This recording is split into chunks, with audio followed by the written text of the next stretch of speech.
Ketika beberapa hari yang lalu Biden menghubungi Raja Saudi juga putra mahkota MBS Muhammad bin Salman, ternyata telepon tersebut tidak diangkat. Maka pengamat militer dunia mengatakan ini hal serius. Kita tahu Amerika sebagai polisi dunia merasa harus mengendalikan harga minyak bumi agar dunia tidak terjadi inflasi dan membahayakan seluruh kehidupan makhluk di bumi ini akan naiknya harga-harga kebutuhan pokok. Kita semua paham kalau demand kebutuhan meningkat, persediaan terbatas, maka harga pasti naik. Rusia yang saat ini merupakan pengekspor 5 juta barel per hari minyak, ditambah Ukraina yang juga penghasil minyak, di mana sanksi ekonomi diberlakukan ke produk Rusia, sementara Ukraina negaranya sudah tidak berfungsi secara ekonomi, maka saat ini harga minyak bumi sudah mencapai ke $125 per barel. Untung Uni Emirat Arab bisa menerima usulan Amerika akan segera meningkatkan produksinya sehingga di sisi supply tersedia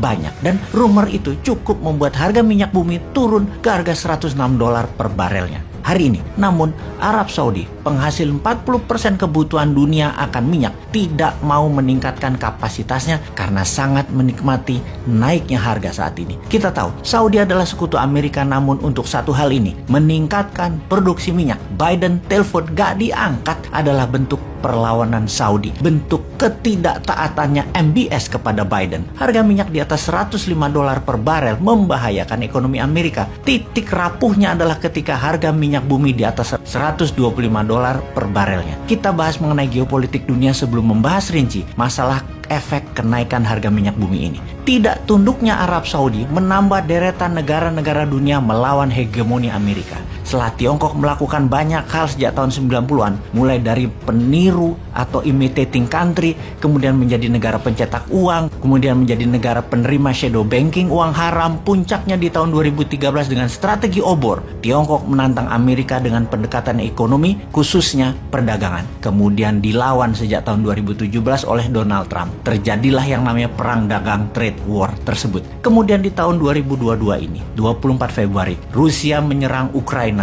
Ini menantang langsung NATO dan Amerika. Rusia berani. Kemudian MBS Saudi melawan Amerika dalam strategi harga minyak bumi. Menunjukkan semakin banyak negara yang berani melawan Amerika, dan semua ini terinspirasi dari dua peristiwa, yaitu strategi Tiongkok dan kalahnya tentara Amerika di Afghanistan Agustus 2021. Semua ini menunjukkan arah yang jelas bahwa dunia mulai berani melawan hegemoni Amerika yang seorang panglima di dalam New World Order ini secara bersamaan. Sungguh, saat ini dunia sedang ingin merdeka dari penjajahan ekonomi dan penjajahan politik. Oke, kita lanjutkan fakta lain.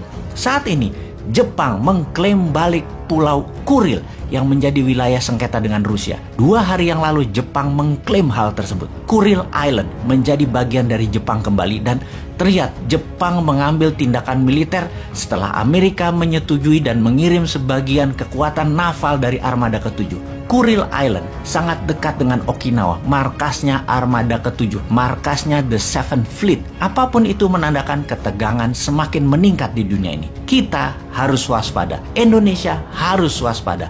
Pemimpin tertinggi di banyak negara hampir semuanya sudah memberikan nation speech atau pidato kenegaraan resmi kepada rakyatnya apa yang negara akan lakukan kalau skenario terburuk terjadi. Oh, gua lupa. Bos tertinggi kita semuanya nggak pernah formal ngomongnya. Terkadang terkesan no direction, sehingga menteri utama yang mengarahkan perintahnya.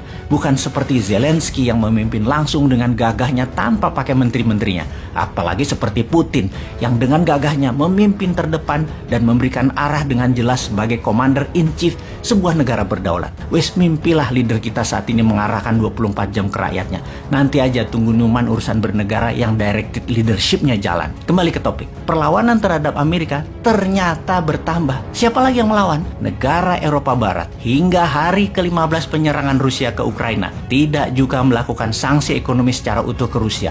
Eropa Barat masih beli minyak bumi dan gas dari Rusia. Perdebatan sengit antar kepala negara Eropa dengan Amerika di meja NATO dan di meja bilateral menyatakan mereka tidak kompak. Pastinya mereka tidak berani memberikan sanksi utuh ke Rusia karena ketergantungan dengan Rusia atas energi. Inilah yang menjadi unik dari perang di Ukraina ini, karena demikian rumitnya hubungan koneksi perdagangan tersebut.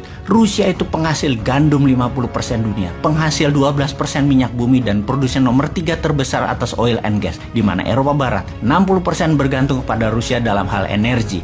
Ketidaktaatan Eropa Barat membuat Amerika pusing karena selain banyak negara mulai melawan dan tidak nurut, ekonomi Amerika menjadi di ujung tanduk dalam masalah perekonomian. Jadi, apa kesimpulannya? Dunia saat ini dipastikan sedang mencari keseimbangan baru. Semua bergerak masing-masing menyelamatkan bangsa dan negaranya masing-masing. Semua tegang dan semua berstrategi. Dan kita jangan sampai bergerak mengambil balik si Padan Ligitan dari Malaysia untuk jadi bemper penangkis serangan dari utara. Mengambil balik Timur Timur sebagai bemper ancaman dari selatan. Mengambil minyak murah dari Venezuela misalnya. Jangan sampai segitu agresif dan pinter.